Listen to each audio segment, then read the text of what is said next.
Good afternoon, beloved community. I'm Melissa Miller, host of The Chosen Heroes, and thank you so much for joining me this afternoon. We have a very special guest today. His name is Dominic Halpin, and we're going to have a great discussion. Let's kick it off, as always, with targeted justice news and review for the week.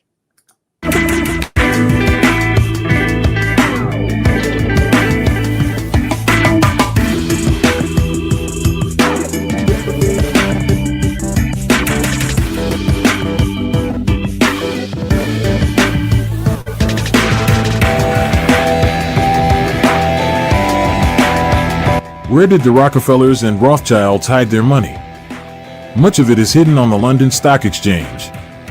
They literally control the board of the LSE. Lloyd's Banking Group was founded in 1995.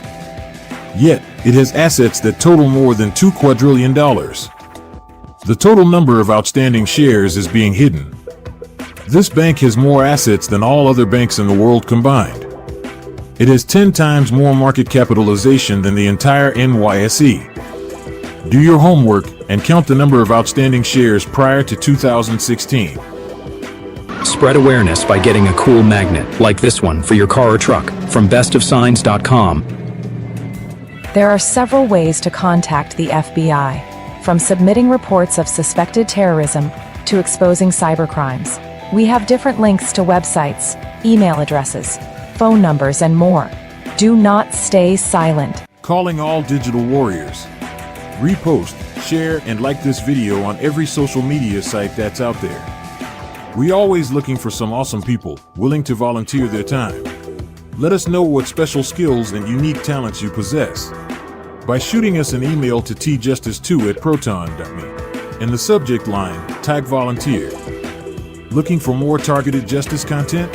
We have several channels online, 100% free, on rumble.com. Appreciate what we do? We are accepting donations and they're all tax deductible. You can either hit this link to do a quick submission of payment or send us a check to the following mailing address. We are a nonprofit organization. We have several different items at our store, ranging from clothes, cups, and merchandise. Either get something for yourself or buy a nicer gift for that special someone by hitting this link. Thanks for taking your time to watch this video. And God bless, and God bless, and God bless. Shout out to Sean, as always. He does a wonderful job of creating and organizing the targeted justice news for the week. All right, we have a couple of announcements. As always, I want to, give a shout out to Armando with Target Source LLC. He really is up and coming and, always improving upon the silent night, which helps, some of us with the auditory effect, the V2K, and the directed energy attacks. As always, I use it every day. So at nighttime, it helps me tremendously. And thanks to Tranquility and the wonderful job that she does for this community in organizing all events related to targeted individuals on tievents.org.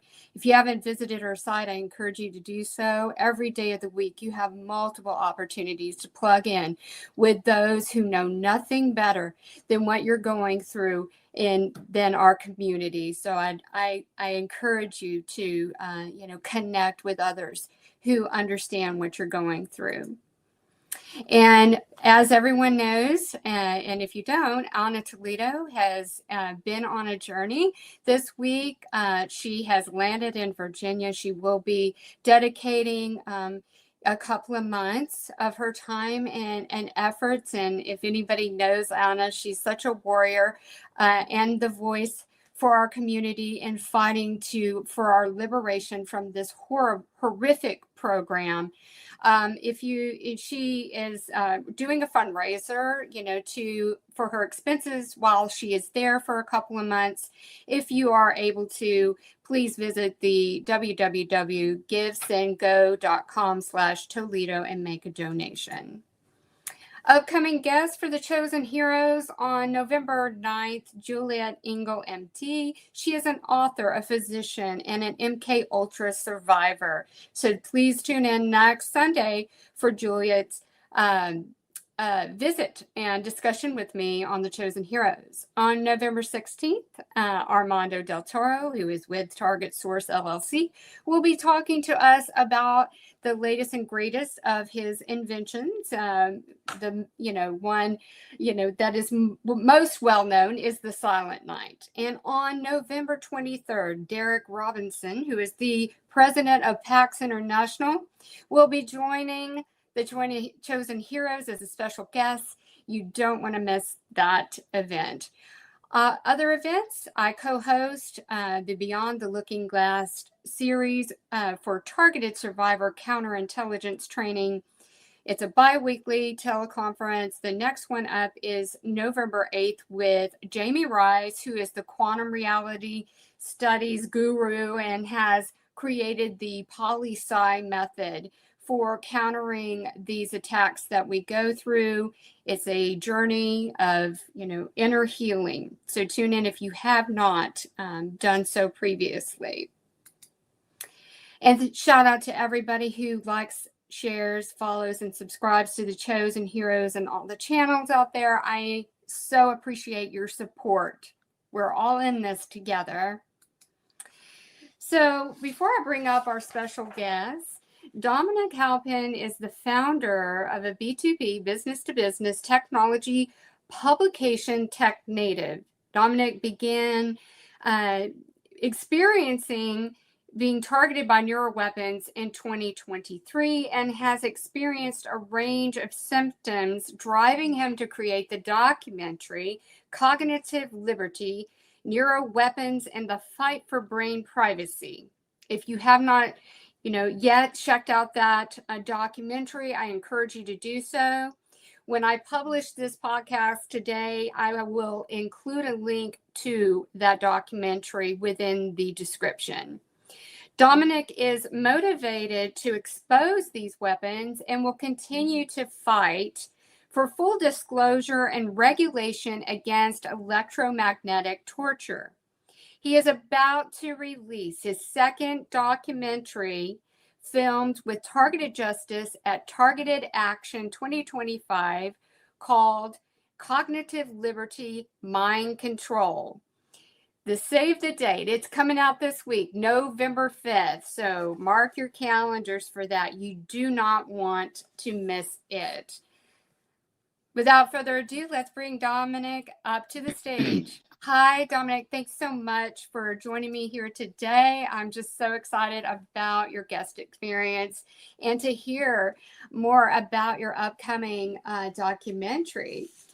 So the targeting for you began in 2022, but you became aware of started experiencing the electronic harassment in 2023. And with you being the founder of the B2B technology publication TechNative, did your targeting begin after a specific project you were working on, or how did you become aware that you were being targeted? And what events led up to it prior to that recognition? Sure. So I retweeted something about the British royal family, and I had then, I tell the full story in the film, so I'll save that part. But I basically started getting gang stalked everywhere. I moved cities. I was attacked. And so I thought I've got to get out of here. But I moved cities. So I moved out of London to the south coast of England. I've lived in London all my life. Moved to the south coast of England, and the gang stalking followed me there. But interestingly, I only had one gang stalker. It would be the same person. I would go somewhere, I'd be going to the shops, and this person would be there waiting for me with her phone waving about. But it was, it was kind of very intimidating. But it was kind of just the one person. So I guess they didn't have the resources, the kind of contacts to hire people for that part of England. So they just had the one. So then the gang stalking went on for about a year. The electronic harassment then started. Actually, I was thinking about it a few days ago, because my electronic harassment started on Halloween 2023. So it's 2 years and 2 days now that I've been experiencing these zaps and shocks that respond to every thought that you have. So 2 years of experiencing that, and it definitely a day that you can't forget. Halloween. But so you started experiencing that in your directed energy attacks are like responsive to thoughts that you have, in addition to being the gang stalking, which I myself experienced that in the beginning as well, prior to those directed energy attacks. It almost seems like it's a precursor of them trying to kind of, condition you to be in that hyper reactive state of, where you're in that fight and flight mode. And I think that's just all part of the many tactics that they try to use on us. So I agree. what advice would you have for those who experience the directed energy and the mind control technology harassment?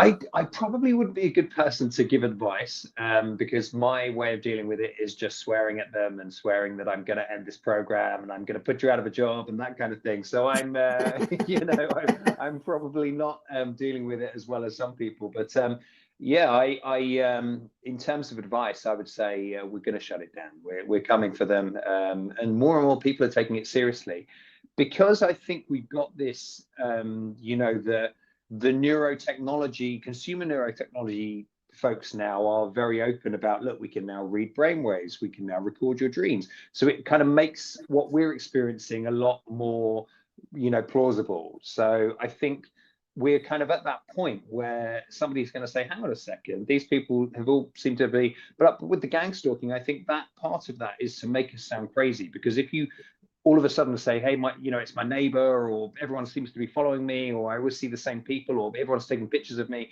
that's when you kind of start to sound like you're paranoid. And this is why I think they do it, to hide the weapons. Yeah. They do that kind of paranoia component as well, so that you're kind of questioning yourself. You come into your house and you think, I'm sure I had another, I'm sure I had a full loaf of bread there or something, and things have gone missing, things have been moved. So it seems to me like that's a tactic just to make us sound nuts, to hide the technology component of what they're doing.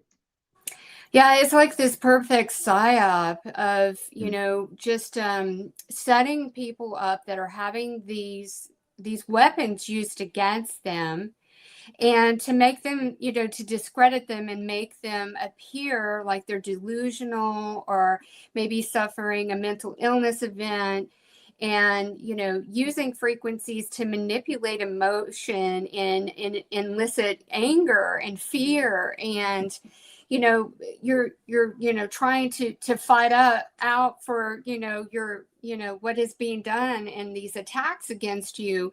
And any action that is taken as a result of that is adverse in any way is a setup to just, to take that person out by, of course, character assassination, incarceration, charged and convicted of something, institutionalized, all falsely, to hide and cover these weapons that are being used against that individual who is speaking the truth.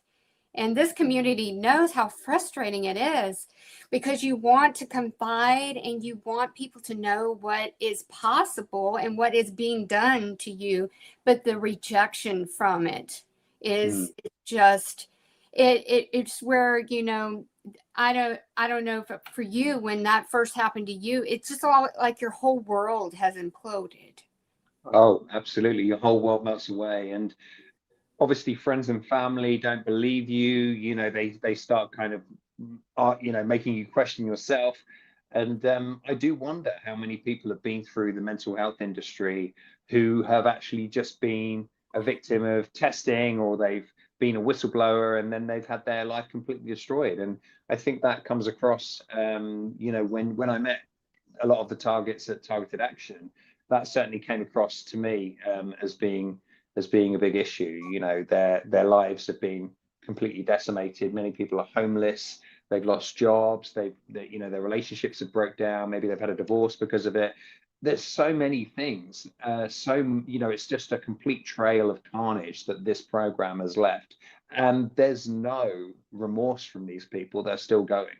The only way we can stop it is to, put the kind of onus on everyone else and say, look, if they can read my thoughts, they can probably read yours too. They're just letting me know that they can read my thoughts, but I would be willing to bet if they wanted to read your thoughts, they could probably do it quite easily. And I think this is the world we live in now, is, we have to operate on the presumption that our thoughts are no longer private. And that means everyone, that's not just me.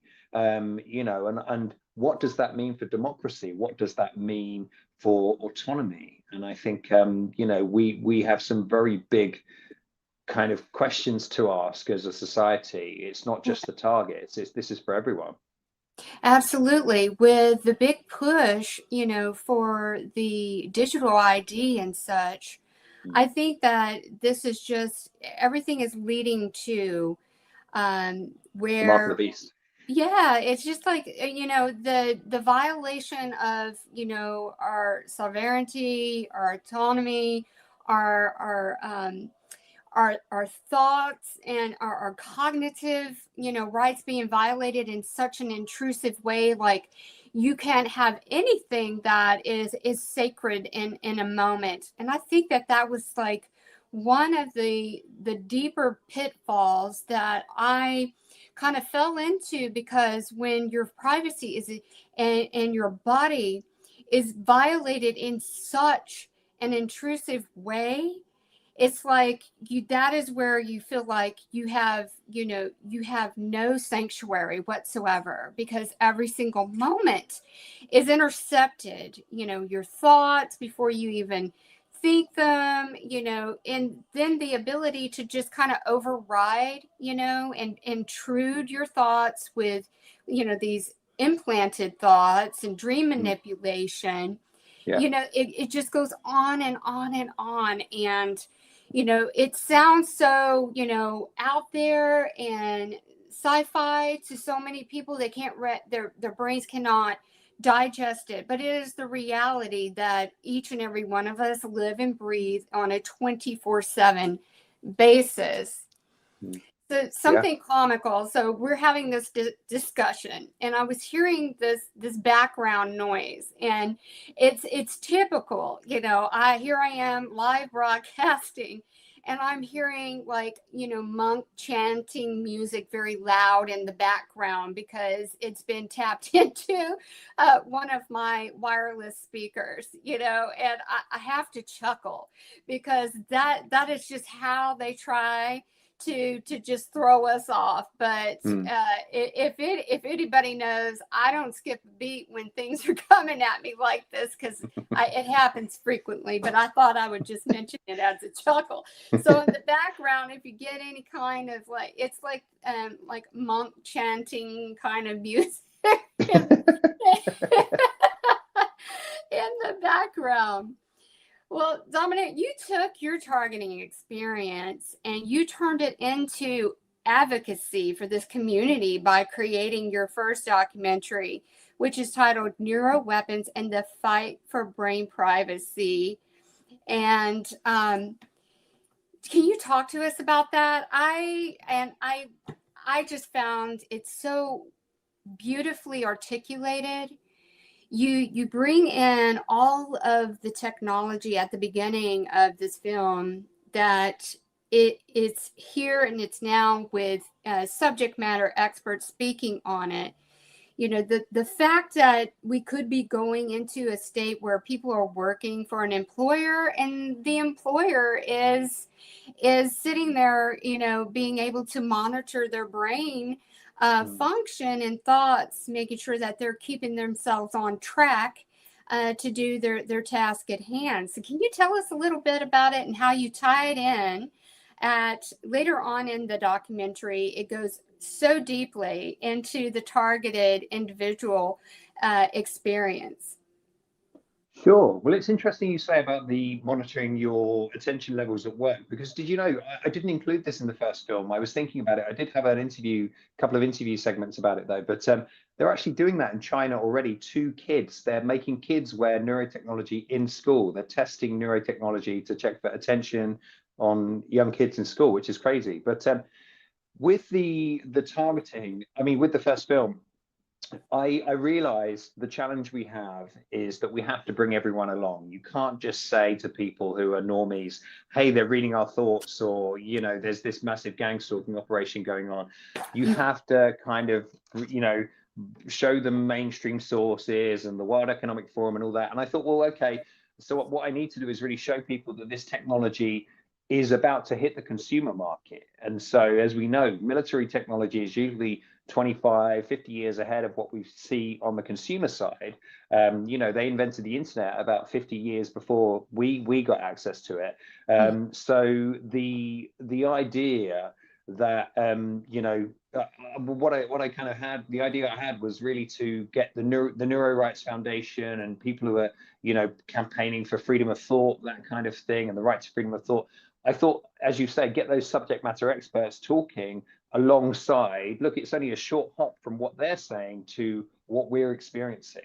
And so, yeah, that was my kind of idea when I created that documentary, was to try and bring people along from the technology side to say, look, there's also this horrific thing happening. But the second one is very different. The second one is purely about the targeting, and is yeah, a very different film to the first one. And I can't wait to see the full film. And we'll be playing momentarily a snippet from the upcoming documentary, which is Cognitive Liberty Mind Control. But before we do that, you're on the advisory board for Targeted Justice. So how did you come to join their mission? So Dr. Burr reached out to me after he'd seen the film, and he asked me. I had a call with Richard and Anna, and then that was it. I was pretty much, a few weeks later, I was in Washington D.C. spending a week with them in a house, obviously while they were working on their targeted action. So it's all been a bit of a whirlwind, but I'm very grateful for it, because it's been fantastic. Oh, that's amazing. And then you started filming this new documentary at the Targeted Justice, Targeted Action 2025 event. So what were your thoughts on the event itself? It was incredible. You had different targets kind of, you know, coming for different days. So I guess people were traveling from all across America to you know, to attend for a day, and then you'd never see them again. But I met so many different people, heard so many wonderful and really heartfelt testimony, and I learned a lot. There were a lot of things I didn't realize about the targeting phenomenon. You know, as we kind of said before the show, the things V2K is saying to people, or the idea that they're putting family members' voices in people's heads and that kind of thing. So yeah, it was a real kind. I guess I realized by going how big this thing is, and how horrific it is. It certainly seems to be a lot sicker than just a government program. This is a very dark program that is going on, and there is a mind control element to it, I think, an MK Ultra element to it, I think. So you know, that was my takeaway from Targeted Action.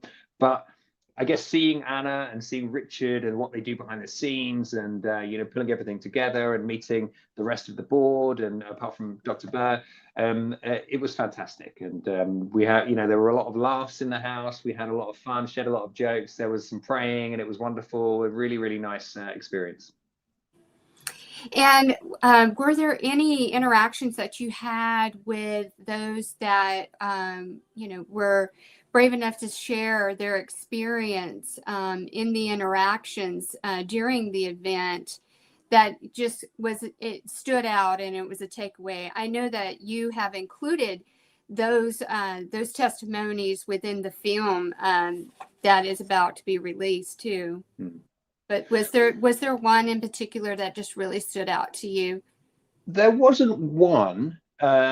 I absolutely love everyone who I interviewed. I mean, I've been watching it back. Obviously, I've seen the film myself now 4 or 5 times, and some of it, you know, there's genuine emotion. And I guess because I've worked in the corporate world, I filmed a lot of corporate interviews and promotional, you know, videos and that kind of thing. So I've never had anyone cry on camera before. And yet when I was at Targeted Action, I was having maybe 2-3 people a day crying on camera. So and you kind of almost feel like you want to turn the camera off because you're kind of capturing their really delicate moment. But of course they didn't ask me to, so I thought, well, this is going to make for great viewing in terms of helping us get empathy for what we're actually going for, because there's real emotion and people can see what people are really going through with in this film. And yeah, I don't think anyone's going to be able to argue with this much testimony.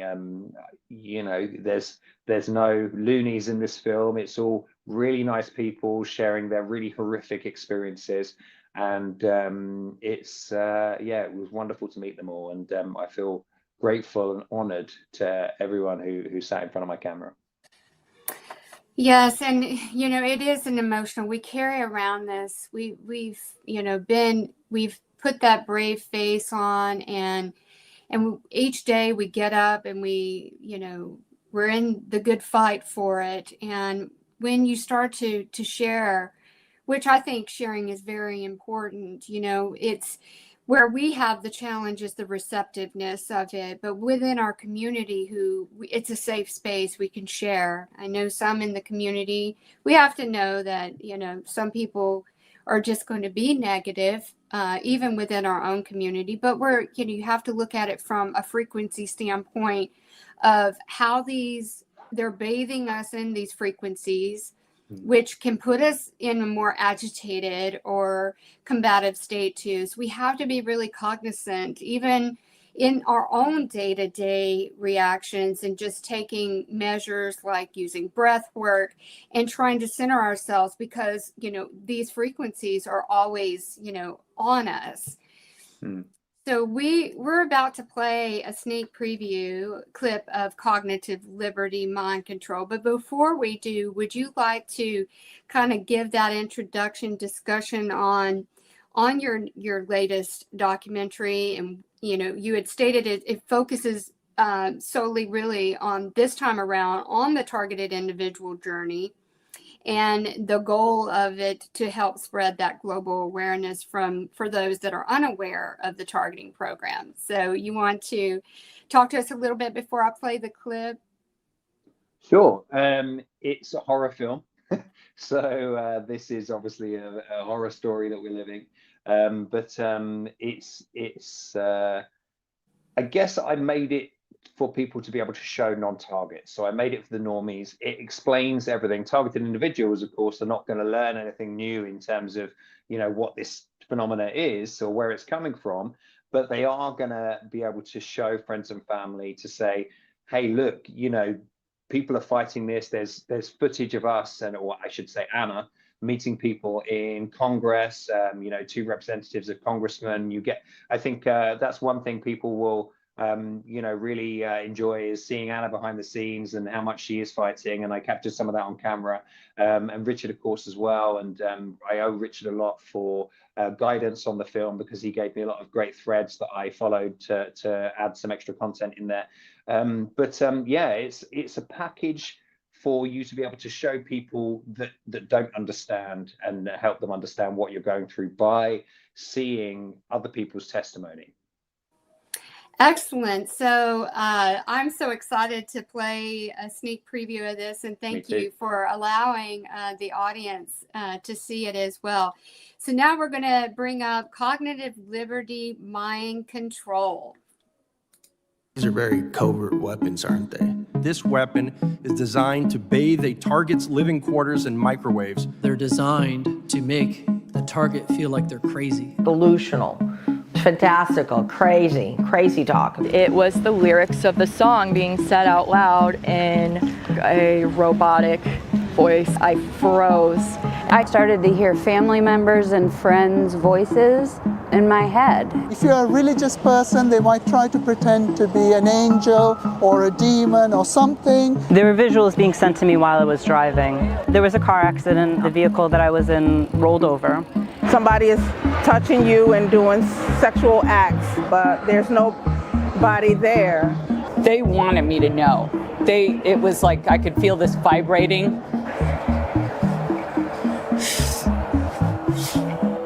Voices in their heads telling her, We're not raping you, we're just stimulating you. We have confirmed that these kids are in fact receiving directed energy weapons and voice to skull.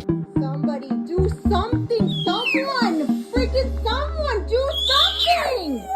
It was like a red hot poker going into each ear. I thought I was going to die. This is wickedness and this is evil, and it has to stop. My life went from normal and even boring to really terrifying overnight.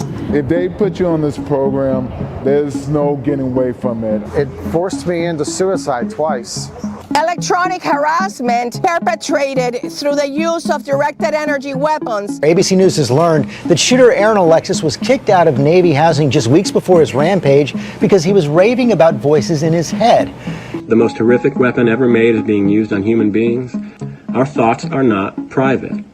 I will be launching the first counterattack against mind control in human history. 39-year-old Stephen Marlowe is in custody. The suspect is accused of shooting and killing 4 people. Father, I ask that you forgive me my sins, all my past sins, all my present sins, and all my future sins. What causes a seemingly well-liked guy to plan a mass murder? Is it mental illness, or as Minnie suggests, being a victim of gang stalking? This isn't okay. I'm a veteran. This isn't the country that we fought for. When does this program end? Who's going to step in? Who's going to do something about this? There's only so many people you can dismiss as delusional and crazy.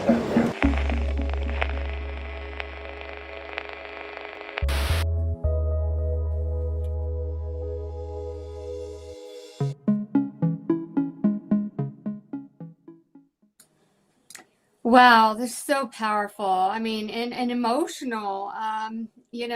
Hearing the targeted individuals speaking, it's something that just really touches me. Not only because I understand exactly what they're going through, but again, the way that you deliver the message and tie all the pieces together. Those that have committed these acts that are unthinkable, and complaining of hearing the voices in their head and knowing that something is happening to them.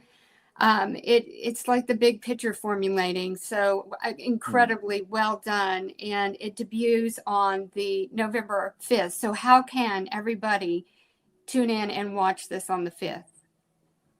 So that trailer will be, I think I've got it scheduled to go out on Twitter in about half an hour after the show. But the film will be on YouTube, X, and Rumble. So I worried about YouTube because, they've got some tough rules. And I think this one, as opposed to the first one, which was quite kind of vanilla, this one is very, close to the mark in terms of what might be their terms of service. So we'll find out. But definitely YouTube, X, and Rumble. Excellent. And in the description for the podcast today, I will have the link to Dominic's YouTube channel. I did have it up on the slide too. If you search for Cognitive Liberty, that is the name of the channel, correct? Or are you doing a different channel for this film? No, that's the one. That's the one. Yeah. So. All right. Perfect. So how can the TI community help raise awareness about this film and help promote it? Well, I mean, if anyone wants a copy in terms of, an MP4 to be able to share, to be able to send to their local politician, then, feel free to get in touch with me. I'll be happy to supply that. But yeah, I mean, I would say really, in the film, it does document a lot of the meetings and a lot of the things that went on with Targeted Justice, trying to kind of crack, members of Congress. So I think being able to document that we went to see Ron Johnson's office and Senator Ron Johnson's office, I should say, and Jerry Moran's office, and kind of, being able to say, look, we are trying. I've also got an interview with Melanie Britchin, who I know you spoke to last week, who obviously is chipping away at the UN. We've also got an interview with a lady called Galina Kadina, who is doing the same in Canada. So she's had a petition read out in the Canadian Parliament a couple of times. Both times the Parliament have said, we know nothing about this, but she's there kind of petitioning and trying. So there's multiple people. There are kind of multiple angles that we're trying to. I think really what I'm trying to say is this shows. You can say now to your politician, look, we're trying to get people to listen. Nobody's listening to us. Microwave weapons are a reality. The Frey effect is a reality. Havana syndrome is a reality. And we are suffering from very similar or the same symptoms as those things. So how is it such a stretch to say, we can't do anything about this? Or, in my interview with Melanie yesterday, she said to me, if the government can't protect you, then they are liable. And I think that is what we now, the stage we're at. We have to start saying you are liable because you can't protect us in our own homes. We are being microwaved in our own homes, and that is unacceptable. Again, we're having our thoughts read and stored in some data center somewhere for who knows who to pour over them whenever they want in the future. That is unacceptable. And so I think really with the amount of testimony and with kind of the bits you can clip out of the film to show to your politicians, I'd welcome that. Pester them with bits and pieces, follow them, reply to them in their tweet replies or their Facebook replies or whatever with the link to the film or with a clip to the film. If you need a clip, just let me know. So yeah, it's I think with the film, people are not going to be able to say we're crazies anymore. I think it's one package where you can kind of say, okay, this is really happening, and there's enough people here to convince me that it's happening. So if someone wanted to tag their local politicians or all politicians that they wish to get this message out to, would you suggest that this trailer that you're going to publish is something that we could share and tag them in? And will you be having other short clips that are approved, by you that we can use to tag people? You wouldn't need to get it approved by me. You can just cut them, Okay. download it and cut it as much as you want, or I can give you a copy or I can give you the clip you want, even if I've got the time. So yeah, I mean, whatever it takes. I'm not obviously making this to be an exclusive thing for my channel and to get more followers.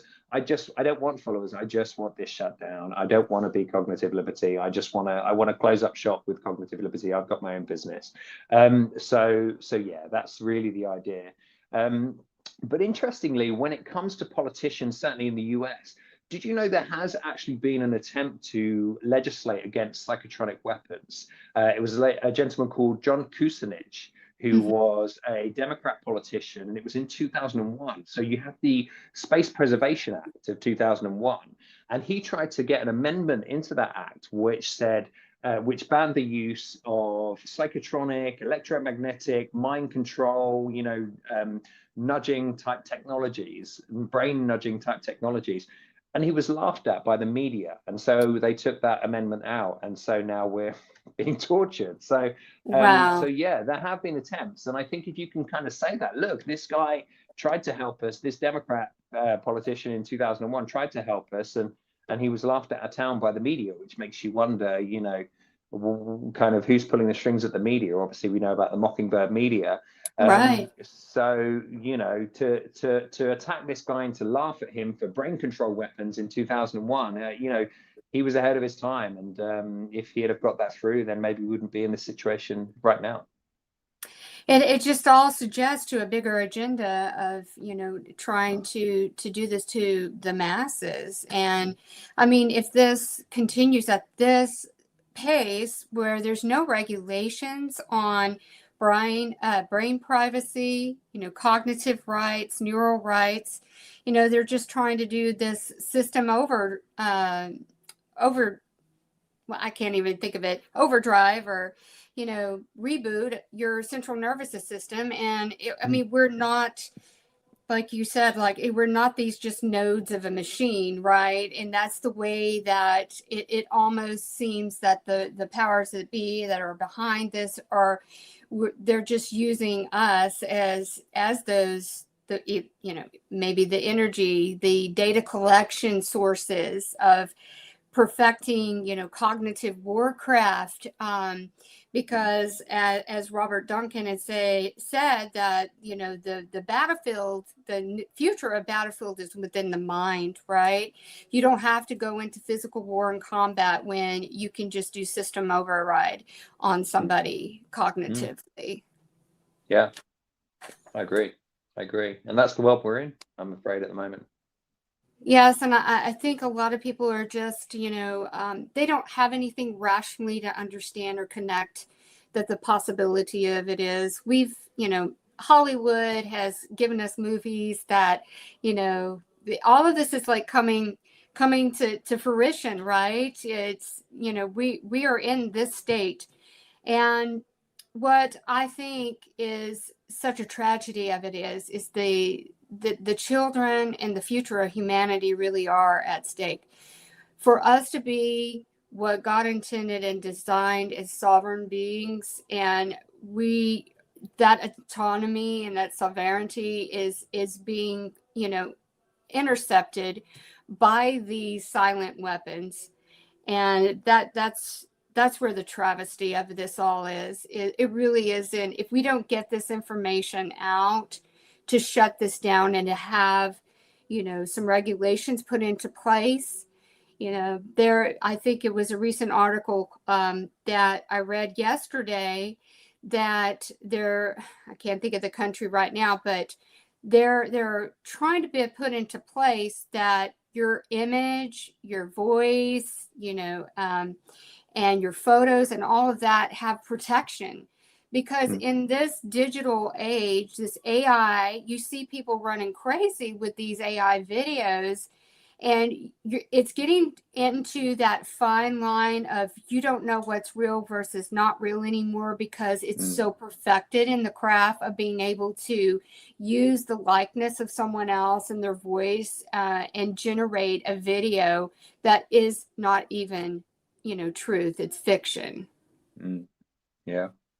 Well, I think, if you think about how quickly that's happened with AI, it was only a few years ago when the videos looked really crappy and the mouth didn't move at the same time as the voice, but yet now they do, and it looks great. So I guess what I'm saying is the same kind of improvements on the technology is probably happening with what we're going through. And so how long is it before you don't even know that, your thoughts are your own? I mean, that was a big kind of question mark for me. When I realized they could send things into my mind, it's like, how do I know anymore that I'm even, kind of driving the car, as it were, so yeah, it's there are so many questions with this, but I think the biggest one is that I certainly believe myself, it's my personal belief, that they can read everyone's mind if they want to, and they are collecting all this data in a kind of dragnet NSA type fashion, and they are then tuning into the brains or reading the data that they want to. I presume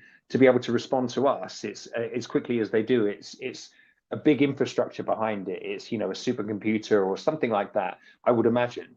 But to be able to, I think we're not far from them, and I think this is really what they want, is to be able to read everyone's thoughts and then to have that as some kind of kind of master brain AI that's kind of reading from everyone, that's learning from everyone.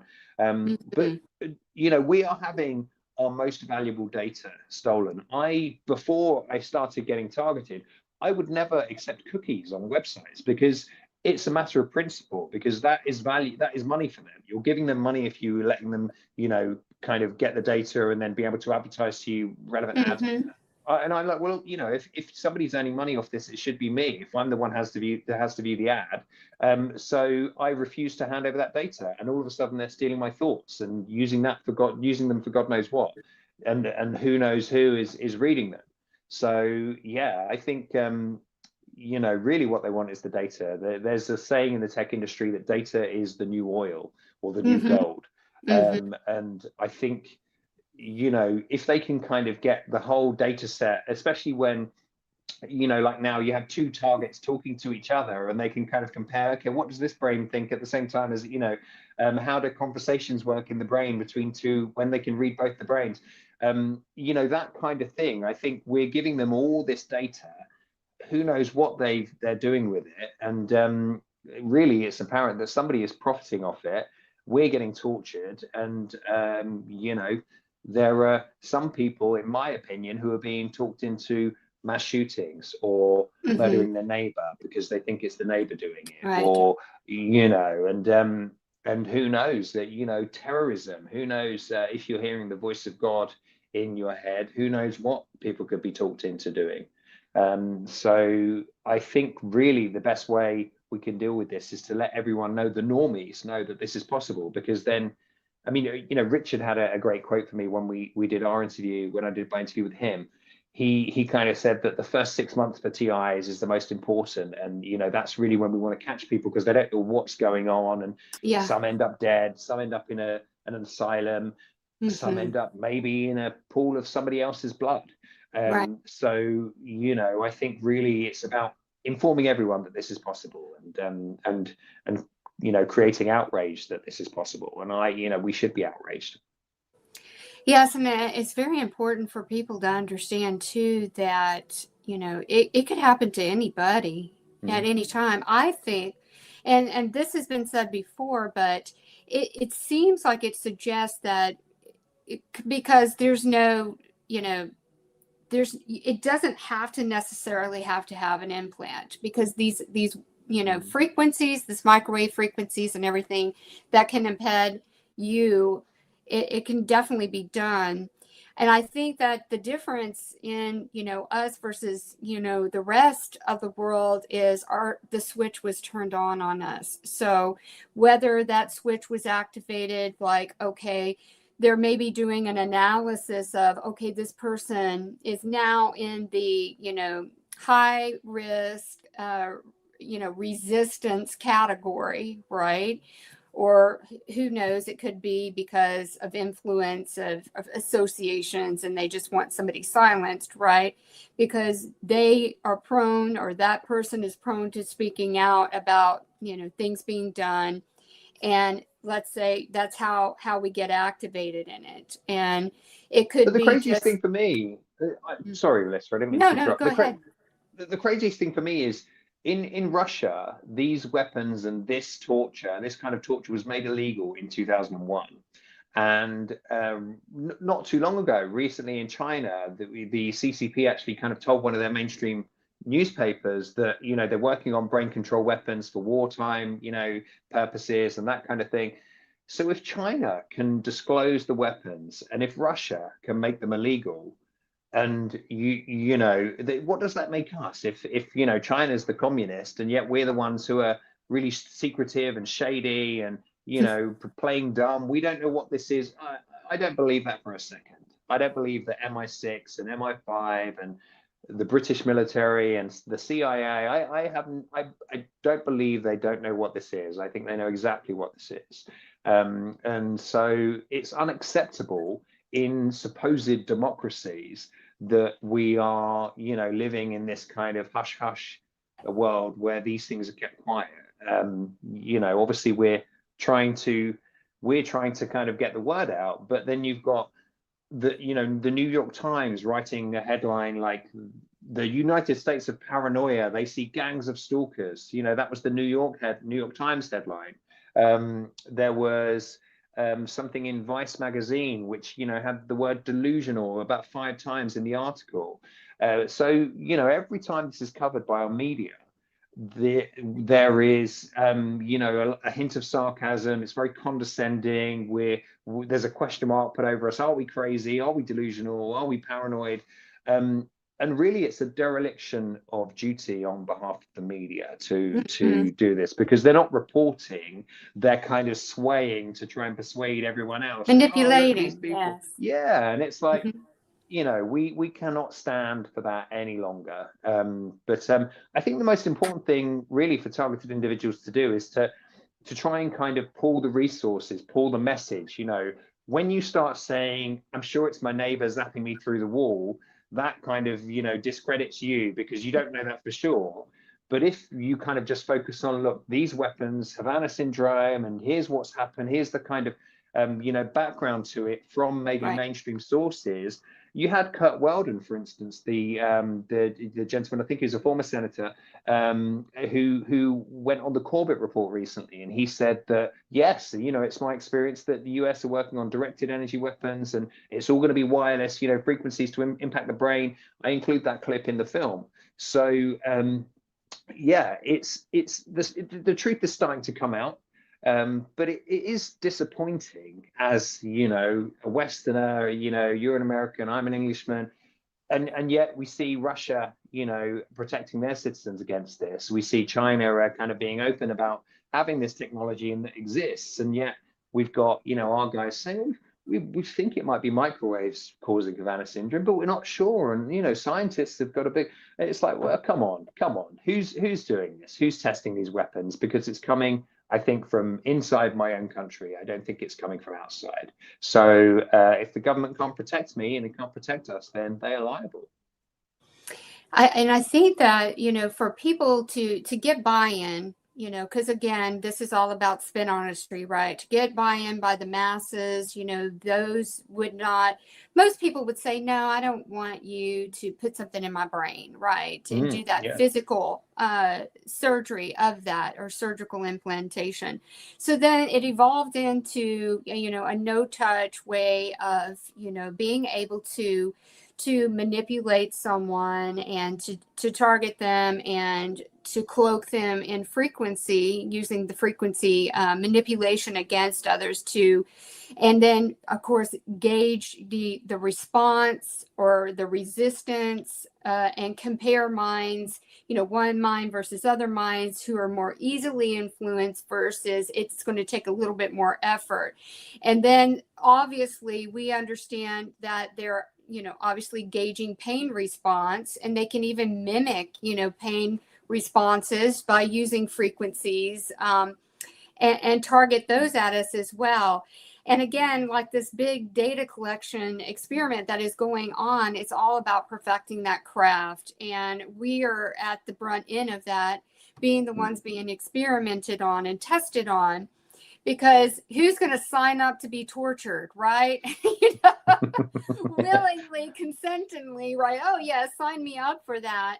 But that's where the real, atrocity of this is that those in power, sworn to serve and protect, is the ones that are allowing this to persist. And whether they farm this off to specialized, security groups and laboratory research facilities and scientists and all of that, and and they go to bed thinking that they're doing this for the future, and they don't, acknowledge the suffering, the pain, and the torture that is being done to each and every individual life. That is just so unnecessary. It's just, this is why it's so important for each of us to spread awareness. And when we're spreading awareness of the clips from Dominic's new film, we need to tag people that are not aware, and of course, along with the politicians and such too. And then also, for our own community, it's comforting to hear that, okay, something has been so beautifully designed and articulated to be our voice. And I think another thing that you said that was very important too is the message of how we get this out. And we need to start speaking from, this is not what it's doing to me personally, but how it's affecting thousands upon thousands of lives around the world. So then that takes it away from somebody judging you in your own person, of thinking that maybe you're delusional or mentally unstable or, volatile. It takes that off of you, and you're speaking in the thousands upon thousands of lives that are suffering through this. And then I think that is a very good strategy. I mean, our community, when you're in, forums and that are related specifically to our community, that is where you can personalize your experience. But when we're advocating for what is being done against us, then we need to speak in the collective we. This is happening to so many peoples, and the anomalous health incidents, the Havana syndrome, that mirror those symptoms of a Havana syndrome, and the publications and what media has tried to to state previously about what is going on. Do you have any other tips that you would recommend in addition to those? Well, no, I mean, I think, you kind of hit the nail on the head at the last one. Being able to show people mainstream media sources is maybe going to make it easier for you to convince them. And whilst, you have articles in the New York Times which are sarcastic, and Vice, there are a few articles out there. There's voice to skull technology has been covered about 4 or 5 times in Wired magazine. And there's also as I said before, a very good article. It's still a little bit, it does discredit us a little bit, but it's in the Washington Post. Washington Post. It's called Mind Games, and I think it's from 2008, an article from 2008. But it's a very long article, so it covers everything in there. It covers the sexual attacks, and it kind of questions whether it's directed energy weapons, microwaves. So it does kind of say, look, these people are going through something. It isn't sarcastic like the New York Times article is. I think being able to show people a few of those things, to show them the Kurt Weldon video, show them there is a news report which I have included as well in the film, from one of the NBC affiliates, I think the Palm Springs NBC station, local station, where they covered this. So being able to show people mainstream clips from there are a few out there. And I think being able to show people that, and to just keep hammering the message, make people make the connection between this and Havana syndrome. When I've talked to people about it, I tried to explain, and then as soon as I said Havana syndrome, it clicked for people. So I think, and as well, visiting those meetings with Anna while I was in Washington DC, what really made a difference to those meetings is her having the burn pictures and showing people, people's faces that have been burnt with this. With these directed energy weapons. So, there are a few things where we get a nice, that do open the door for you. And I think those are the things. So, and for me, I'm making films about it. So, that's what I do. I wouldn't recommend it to everyone. It's a lot of work, but hey. And you're so gifted and talented at it. It's just so well articulated. It's for a heartfelt thanks to you from this whole community for all the efforts that you have put into these films. And I really do foresee that once people view cognitive liberty mind control, that you're probably going to be getting contacted by journalists. So how would those journalists reach out to you? Let's say they see that, a clip and want to get in touch with you. Well, they can do it through the website. That's one thing actually for targets, is to start tagging journalists from Wired, journalists from big publications, and say, look, I'm in this film, or my friend's in this film, or what I'm going through is in this film. And that's, I think the intention with the film is it's kind of one package with everything that we go through in there, from the kind of, psychological abuse that is part of the street theater, and the gang stalking, or the home break-ins, and the things the B2K says to you, for instance, and the dream manipulation. Actually, I didn't cover the dream manipulation in the film, but I do experience that as well often. I've kind of put together one package that is a kind of targeted individuals for dummies, if you like, and that's what the new film is. But as I say, it also documents attempts with the US government, with the British government, with the UN, and with the Canadian Parliament to, get some awareness about this. And it shows the reaction, certainly in Washington, it shows the reaction that we get when we try to do that. And I think then, having that on film is then embarrassing to the people that attended those meetings. And so we can kind of hold that up then to Ron Johnson and Jerry Moran and Tulsi Gabbard, and, say, hey, look, please help us. Something's going on. We're not trying to doorstop you and say, hey, we told you and you didn't do anything. But really, what else can we do? We're trying to move the needle here, and it's very difficult when people don't take us seriously or think we're loonies. Right, and I think your film will raise that bar of accountability. It's like these things cannot be swept under the rug, what is being done to innocent civilians worldwide any longer. It's time for action. There's time for regulations, biologically, cognitively, all of it. It is just so invasive. It's just free will surveillance and interference of our biological structures. I think that this is really going to help open some doors, and I love the suggestion that you made for us to start tagging these news outlets, like you said, publishers of Wired Magazine, Gateway Pundit, all of these, and journalists that are, have, huge followers and such.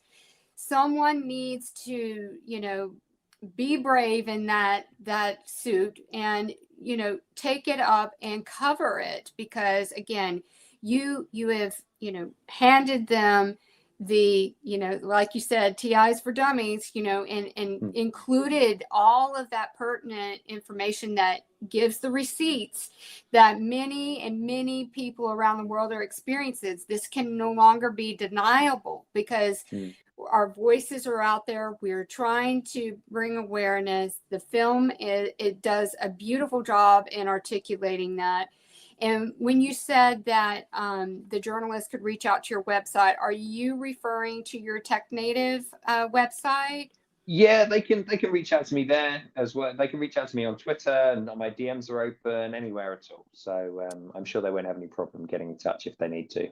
And for those in attendance and watching, Dominic's X page is at DOM_HALPIN. And then you also have an X page for TechNative at TechNative as well on X.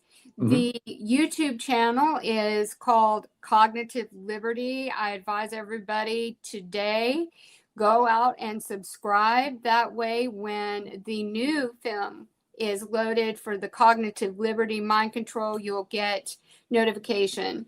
Knowing that it is YouTube, I've experienced a lot of censorship from YouTube as well. So, but then you're going to have it on X. And you said there was another social media that you'll have it as well. What channels? Yeah, I'm going to put it on X, Rumble, and YouTube.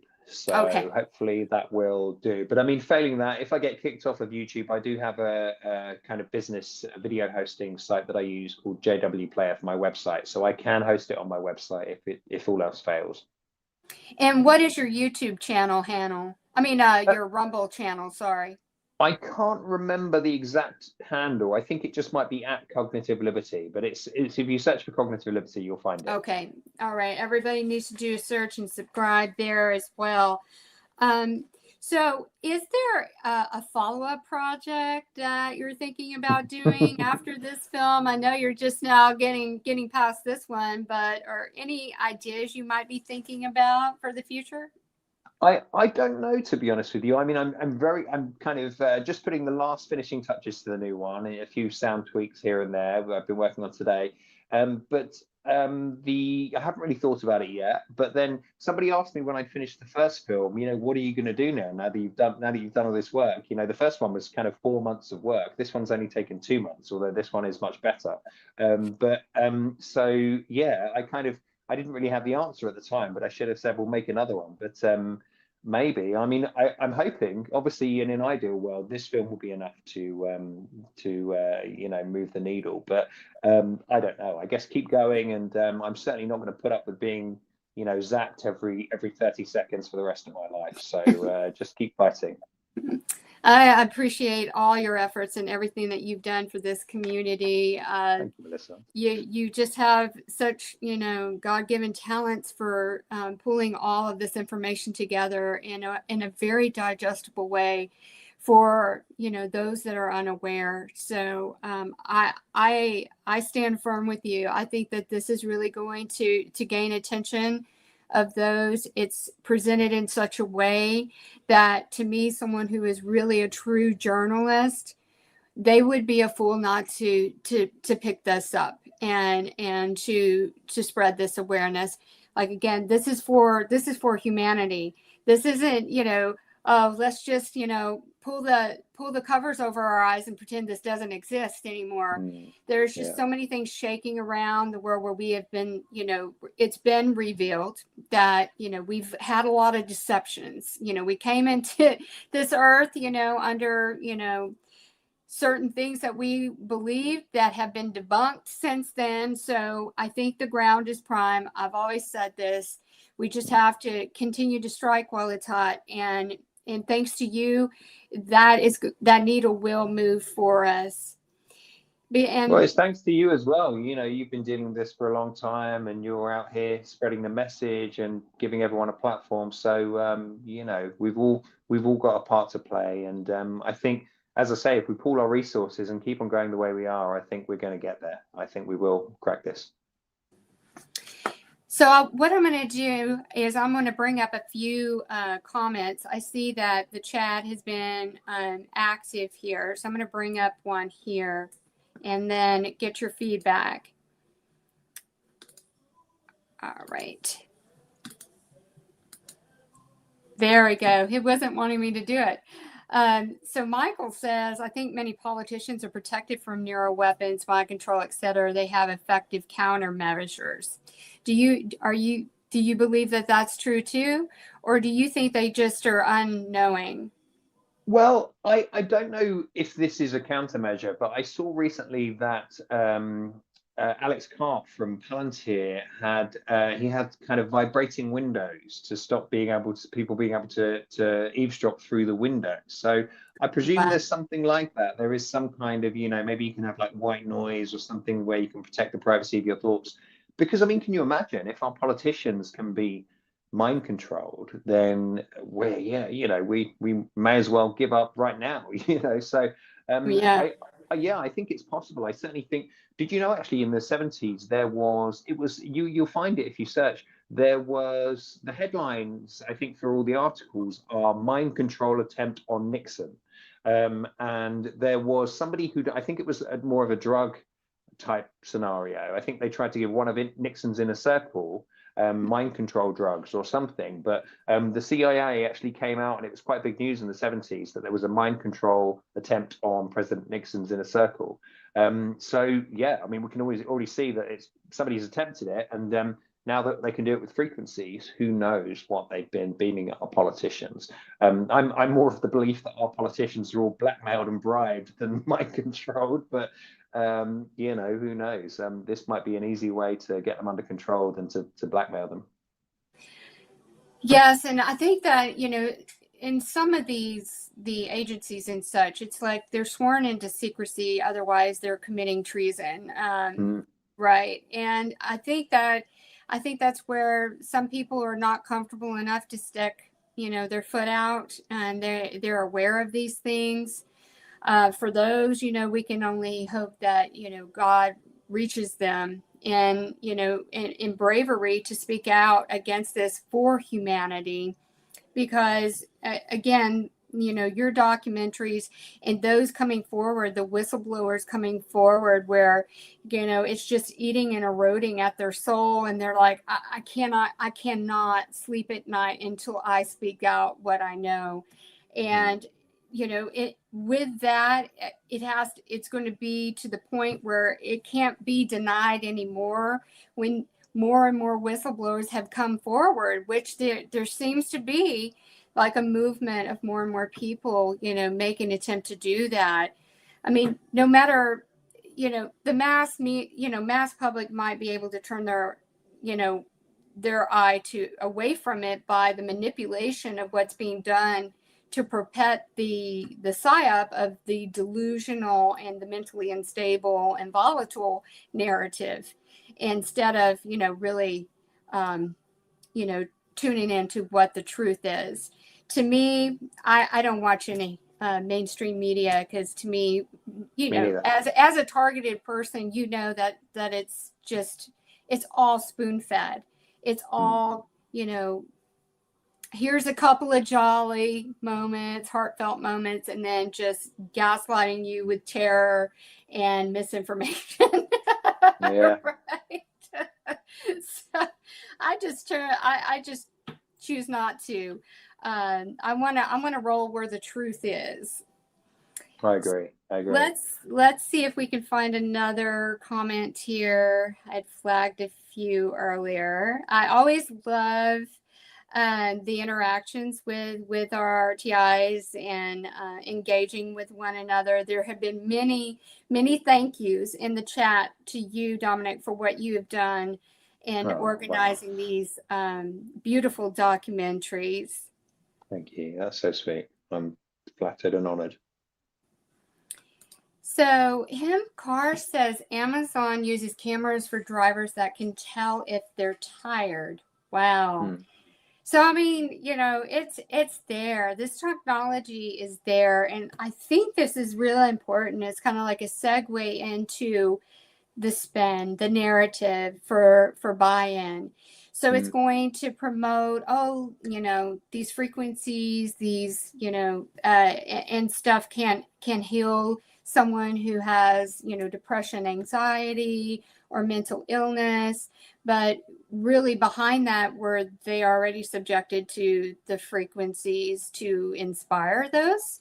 So that's where it's like, okay, where is that? And also, medical improvement and all of these things, they spin out the positives.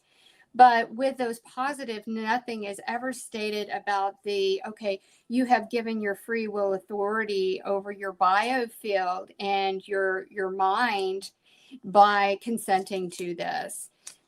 And we already know that we didn't consent to this. So there's that too. But I think that's how they will, kind of spin this for more public buy-in until, of course, it gets so apparent about the lack of, governance and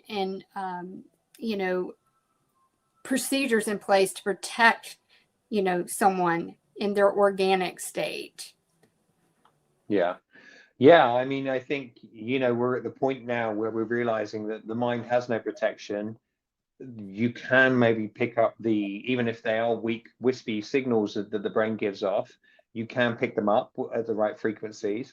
And certainly with the new telecommunications infrastructure that we've seen installed recently, the 5G, that operates on a much lower frequency, so on millimeter waves, which means that maybe all of this new kind of telecoms infrastructure actually can already pick up all brain signals within the cell of coverage. And so, as I say, we're now into a world where we have to operate on the presumption that our thoughts are no longer private. And that means everybody, not just the targets. Yeah, it's well said. I mean, it really has come to it, that, you might have a series of thought and maybe get activated in the process of it, or maybe you're thinking about, sharing and spreading information. Like you said, this journey started with when you retweeted something about, the royal family. So that's the reality of this. There's we hear so many different testimonies where everything overlaps in what they're doing to try to get to us and manipulate us and to scare us or have us self-suicide or make us seem unstable and such. In this day and age, we really have to question and sit with this and not be reactive in such a way that is going to harm us or someone else. That is where we have that free will choice. Yes, these atrocities are being done to us, but we have to regain that sense of urgency over ourselves to do no harm, because the harm is being done to us, but we can't return it with harm. So this has just been such a great discussion. Again, so many people have been stating about they were very excited about the clip and the work that you have done for our community. So again, heartfelt thanks from all of us. Any final words you'd like to tell our audience before we go today? I would say I hope you enjoy the film. It comes out Wednesday around 7 p.m. UK time, so I don't know what time that would be. It's I think around about 9 o'clock now here. So yeah, it would be kind of your afternoon on Wednesday. Yeah, let me know if you've got any tips for anything that I've missed in the film, or if you want to share your story, we can talk about that maybe for the next one. Open to everything, and keen to get this shut down. So whatever we can do. And yeah, thanks. I appreciate people watching my work. Excellent, excellent. And again, that live stream, well, not live stream, but you'll be able to access it on Dominic's X page, Rumble, which is Cognitive Liberty, and YouTube. Also, the channel is Cognitive Liberty. So make sure that you subscribe and set your reminders. That way, when it does drop, then it'll be there for you. And as stated earlier in the episode, please tag those independent journalists, tag the media like Wired and Gateway Pundit. We've got to gain traction and visibility on this as you're tagging your local politicians and all around the world. And thank you again for doing this for everybody within this community worldwide. And it's so much appreciated. You've been a real joy to speak with this afternoon. Thank you, Melissa. It's been my pleasure. I really appreciate you having me. Thanks so much. And again, I look forward to seeing the film coming out on Wednesday. And thank you, and God bless. God bless. God bless.